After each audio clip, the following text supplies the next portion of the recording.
বাংলাদেশ জামাতে ইসলামী দল একটি স্বচ্ছ একটি দল, আর এই স্বচ্ছ একটি দলের ভিতরে এমন ধরনের কুলাঙ্কার ছিল, আসলে আমাকে ভাবতেও অবাক লাগতেছে।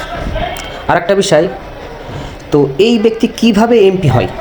জামাত ইসলামের দলের আমি জানি প্রতিটা পদক্ষেপ তাদেরকে পর্যবেক্ষণ করা হয়।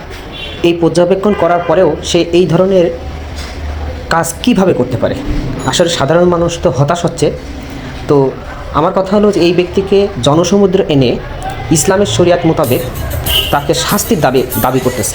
শুধু শাস্তি নয়, তাকে এমনভাবে শাস্তি প্রদান করা হোক যেন দ্বিতীয়ত আর কোনো ব্যক্তি এই ধরনের কাজ করার সাহস না হয়, আর সেটা এই ব্যক্তির মাধ্যমে সেটা শুরু হোক, সেটা জামাত ইসলামকে দেখায় দিই।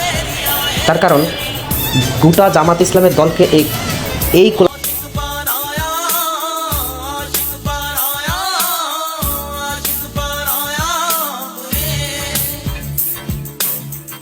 आशिक बनाया